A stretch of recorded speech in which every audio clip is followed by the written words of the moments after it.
Breaking news ఛత్తీస్గఢ్లో జరిగిన ఎన్కౌంటర్లో మరణించిన మావోయిస్టుల సంఖ్య ఇంకా పెరుగుతోంది। ఈ ఉదయం ఛత్తీస్గఢ్లో జరిగిన ఎన్కౌంటర్లో 12 మంది మావోయిస్టులు చనిపోయారంటూ వార్తలు వచ్చాయి। ఎంతో మంది మావోయిస్టులు గాయపడ్డారు। మృతుల సంఖ్య ఇంకా పెరిగే అవకాశం ఉంటుంది అని తెలిసింది। అయితే ఇప్పుడు ఆ మృతుల సంఖ్య ఇంకా పెరిగింది। ఛత్తీస్గఢ్లో జరిగిన ఈ ఎన్కౌంటర్లో ఇప్పటివరకు 31 మంది మావోయిస్టులు చనిపోయినట్టుగా తెలుస్తోంది। మరి 2 జవాన్లు కూడా మృతి చెందినట్టుగా తెలుస్తోంది। మరికొంతమంది గాయపడిన మావోయిస్టులు అటవీ ప్రాంతంలోకి వెళ్ళిపోయినట్లుగా తెలుస్తోంది। ఇంకా కూంబింగ్ అక్కడ కొనసాగుతుంది। దీంతో మరణాల సంఖ్య ఇంకా పెరిగే అవకాశం ఉంది అంటూ చర్చ జరుగుతోంది। బీజాపూర్ నేషనల్ పార్క్ సమీపంలో ఎన్కౌంటర్ జరిగింది। భద్రతా బలగాల సెర్చ్ ఆపరేషన్ ఇంకా కొనసాగుతోంది। మావోయిస్టులకు ఇటీవల కాలంలో ఎదురు దెబ్బలు తగులుతూనే ఉన్నాయి। 10ల సంఖ్యలో మావోయిస్టులు ఈ ఎన్కౌంటర్లో చనిపోతున్నారు। 2026 నాటికి మొత్తం మావోయిస్టులు లేని భారత్ను నిర్మిస్తామంటూ ఇప్పటికే అమిత్ షా ప్రకటించారు। ఈ నేపథ్యంలో కూంబింగ్ను కూడా రాష్ట్రాలతో కలిపి కేంద్ర బలగాలు కూంబింగ్ను అటవీ ప్రాంతాల్లో కొనసాగిస్తూ ఉన్నాయి। ఛత్తీస్గఢ్లో ఇంకా కూంబింగ్ కొనసాగుతోంది। ఛత్తీస్గఢ్లో మావోయిస్టులు ఒక చోట సమావేశమయ్యారు అనే పక్కా సమాచారంతో అక్కడికి భద్రతా బలగాలు చేరుకున్నాయి। డ్రోన్లతో కూడా సెర్చ్ ఆపరేషన్ కొనసాగిస్తున్నాయి। అయితే మావోయిస్టులు పెద్ద ఎత్తున సమాచారం అయ్యారనే సమాచారంతో అటవీ ప్రాంతంలోకి వెళ్ళిన భద్రతా బలగాలకు మావోయిస్టులు ఎదురుపడడంతో ఎదురు కాల్పులు చోటు చేసుకున్నాయి। ఈ ఘటనలో 2 భద్రతా సిబ్బంది కూడా చనిపోయినట్టుగా తెలుస్తుంది। 2 జవాన్లు కూడా ఈ ఎన్కౌంటర్లో చనిపోయారు। ఎంతోమంది మావోయిస్టులు గాయపడ్డారు। 31 మంది మావోయిస్టులు చనిపోయారంటే మామూలు విషయం కాదు। భారీ ఎన్కౌంటర్, కొన్ని గంటల పాటు ఈ ఎన్కౌంటర్ చోటు చేసుకుంది। ఈ ఎన్కౌంటర్లో 31 మంది మావోయిస్టులు చనిపోయారు। ఇంకా భద్రతా బలగాలు అక్కడ సెర్చ్ ఆపరేషన్ కొనసాగిస్తున్నాయి। మా ప్రతినిధి ఉదయ్ ఉన్నారు। ఈ ఉదయం వచ్చిన సమాచారంలో 12 మంది మావోయిస్టులు చనిపోయారు అనే సమాచారం అందింది। ఇంకా ఈ మరణాల సంఖ్య పెరిగే అవకాశం ఉంటుందనే భయాన్ని కూడా వ్యక్తం చేశారు। అయితే ఇప్పటివరకు వస్తున్న సమాచారం ప్రకారం 31 మంది మావోయిస్టులు చనిపోయినట్టుగా తెలుస్తోంది। 2 భద్రతా సిబ్బంది కూడా జవాన్లు కూడా చనిపోయారనే వార్తలు వస్తున్నాయి। మరికొంతమంది మావోయిస్టులు గాయపడ్డ మావోయిస్టులు అటవీ ప్రాంతంలోకి వెళ్ళిపోయారు। ఈ మరణాల సంఖ్య ఇంకా పెరిగే అవకాశం ఉంది అనే చర్చ కూడా జరుగుతుంది। అసలు ఏం జరిగింది? ఎన్కౌంటర్ జరిగిన ప్రదేశంలో ఇప్పుడున్న పరిస్థితి ఏంటి? రోహిత్, ఛత్తీస్గఢ్ రాష్ట్రం బీజాపూర్ జిల్లా ఇంద్రావతి నేషనల్ పార్క్ సమీపంలో మావోయిస్టులకు భద్రతా బలగాలకు ఉదయం నుంచి ఎదురుకాల్పులు జరుగుతూనే ఉన్నాయి। దాదాపు కొన్ని గంటల కాలంగా ఎదురుకాల్పులు అయితే ఇరు వర్గాల మధ్య జరుగుతున్నట్లు మనకు సమాచారం అందుతుంది। అయితే ఉదయం మనకు అందుతున్నటువంటి తాజా సమాచారం ప్రకారం ఉదయం 8 గంటల కల్లా సుమారు 12 మంది మావోయిస్టుల మృతదేహాలు భద్రతా బలగాలు స్వాధీనం చేసుకున్నట్లు మనకు గతంలో సమాచారం అందింది। కానీ ఆ సంఖ్య మనం ఊహించినట్టుగానే క్రమక్రమంగా పెరుగుతూ వస్తుంది। ప్రస్తుతం మావోయిస్టు మృతుల సంఖ్య 31కి చేరినట్లు మనకు తాజా సమాచారం అయితే అందుతుంది। ఖచ్చితంగా ఈ 31 మందిలో మావోయిస్ట్ కింగ్ పిన్స్ కూడా ఉండే అవకాశం చాలా స్పష్టంగా కనిపిస్తుంది। ఈ ఏడాది ఛత్తీస్గఢ్ లో జరిగినటువంటి యాంటీ ఇన్సల్ట్స్ ఆపరేషన్స్ లో ఇదే ఒక అతిపెద్ద ఆపరేషన్ అనే చెప్పుకోవాలి। ఎందుకంటే ఈ స్థాయిలో మావోయిస్టులు మృతి చెందడం ఇదే ఈ ఏడాది తొలిసారి। ఎందుకంటే గతంలో దాదాపు 33 మందికి పైగా మావోయిస్టులను గతంలో కాంకేర్ జిల్లా ఎన్కౌంటర్ కావచ్చు, దంతెవాడ నారాయణపూర్ సరిహద్దు అబూజ్మడి ఎన్కౌంటర్ కావచ్చు, చాలా పెద్ద మొత్తంలో 25కు పైగా మావోయిస్టులు మృతి చెందినటువంటి గణాంకాలు గతంలో కనిపించాయి। కానీ ఈ ఏడాది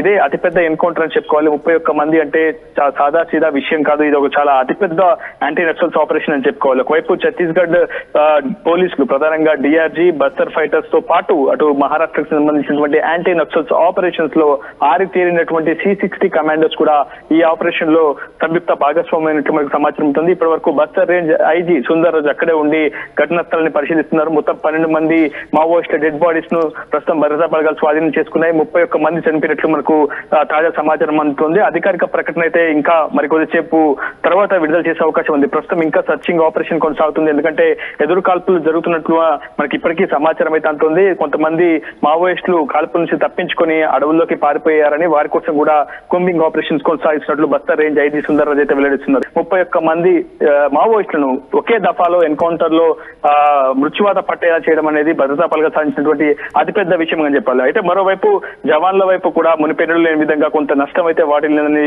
మనకు చాలా స్పష్టంగా అర్థమవుతుంది। గత ఏడాది నుంచి పోలిస్తే ఈ ఏడాది ఐఈడీ బ్లాస్ట్ లో 8 మంది జవాన్లు అటు మావోయిస్టులను మట్టుబెట్టడం చూసాం। కానీ ప్రస్తుతం ఈ రోజు జరిగినటువంటి ఎదురు కాల్పుల్లో 2 జవాన్లు కూడా మృత్యువాత పడినట్టు మనకు సమాచారం అవుతుంది। అయితే గాయపడినటువంటి ప్రదేశం నుంచి వెంటనే ఒక ప్రత్యేక హెలికాప్టర్ ద్వారా ఆ జవాన్లను 2 జవాన్లను జగదల్పూర్ లోని ఒక ప్రభుత్వ ఆసుపత్రికి తరలించారు। ఒక చికిత్స అందించే ప్రయత్నం చేశారు। కానీ చికిత్స పొందుతూ ఆ 2 జవాన్లు కూడా మృత్యువాత పడినట్టు తెలుస్తుంది। కానీ ఏదేమైనా భద్రతా బలగాలు దూకుడుగానే ప్రదర్శిస్తున్నాయని చెప్పుకోవాలి. యాంటీ నక్సల్స్ ఆపరేషన్స్ ను మరింత వేగవంతం చేస్తున్నాయి, వరుస విజయాలు నమోదు చేసుకుంటున్నాయి.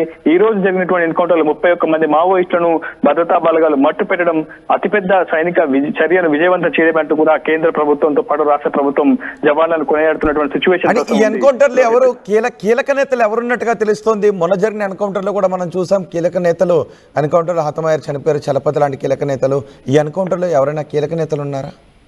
ఖచ్చితంగా ఈ ఎన్కౌంటర్లో కీలక నేతలు ఉండే అవకాశం ఉంది, కానీ అది సాయంత్రం వరకు మాత్రమే కన్ఫర్మ్ చేయగలుగుతాం. ఎందుకంటే మృతదేహాలను స్వాధీనం చేసుకున్న తర్వాత వాళ్ళ ఆ డెడ్ బాడీస్ ను ఫొటోస్ తీసి తదితర పోలీస్ స్టేషన్లకు పంపిస్తూ ఉంటారు. ఛత్తీస్గఢ్ లోని ఇతరత్ర మావోయిస్టు ప్రభావిత ప్రాంతాల పోలీస్ స్టేషన్లకు ఆ ఫొటోస్ ను ఫ్యాక్స్ చేస్తారు. ఆ తర్వాత సరెండర్డ్ మావోయిస్టులను ఆ ఫోటోలు చూపించి వారి క్యాడర్ ఏంటి, వారి డిసిగ్నేషన్ ఏంటి, ఏ విధ్వంసకర ఘటనల్లో ఈ వ్యక్తులు ఈ మావోయిస్టులు పాల్గొన్నారనే అంశంపై పోలీసులు ఆరా తీస్తారు. ఆ తదుపరి పూర్తి సమాచారం అందుకున్న తర్వాతనే వారిపై ఉన్నటువంటి నజరానా ఎంత, వాళ్ళు ఏ ఏరియా కమిటీకి సంబంధించిన వాళ్ళు అందులో సెంట్రల్ కమిటీ సభ్యులు ఉన్నారా, లేదంటే డివిజన్ కమిటీ సభ్యులు ఉన్నారా, డిస్ట్రిక్ట్ కమిటీ సభ్యులు ఉన్నారా, స్పెషల్ స్క్వాడ్ బృందాలు ఉన్నాయా అనే అంశంపై ఒక ధృవీకరణకు వచ్చిన తర్వాత నిర్ధారించుకున్న తర్వాతనే అటు భద్రతా బలగాలు అఫీషియల్ గా ఒక నోట్ ని విడుదల చేసే అవకాశం ఉంది. కానీ ఖచ్చితంగా ప్రస్తుతం ఎందుకంటే ఛత్తీస్గఢ్, ఒరిస్సా, ఛత్తీస్గఢ్, తెలంగాణ, ఛత్తీస్గఢ్, ఆంధ్ర, ఛత్తీస్గఢ్, మహారాష్ట్ర ఇది చాలా కీలకమైనటువంటి అభయారణ్యం మావోయిస్టులు తలదాచుకోవడానికి. ప్రధానంగా బీజాపూర్, నారాయణపూర్, దంతెవాడ సరిహద్దు ప్రాంతం కూడా చాలా కీలకంగా ఉంటుంది. సో ఈ ఇంద్రావతి ఏరియా కమిటీ అనే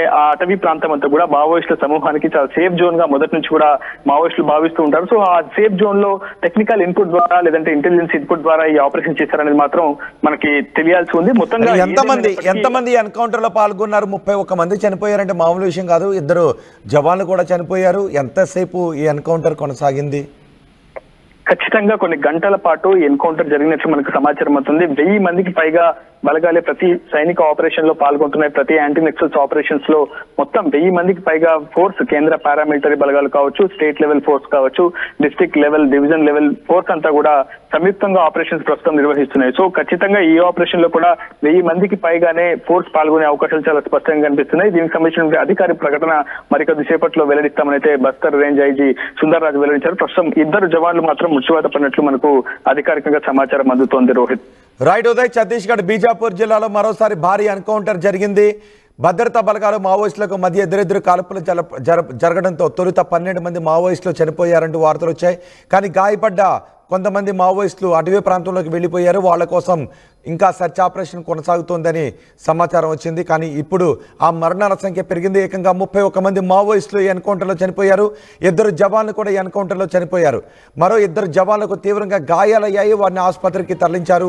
బీజాపూర్ నేషనల్ పార్క్ సమీపంలో ఈ ఎన్కౌంటర్ జరిగింది. ఎన్కౌంటర్ తర్వాత ఇంకా ఆ ప్రదేశాన్ని భద్రతా బలగాలు జల్లెడ పడుతున్నాయి. మరణాల సంఖ్య ఇంకా పెరిగే అవకాశం ఉంది అనే చర్చ జరుగుతోంది.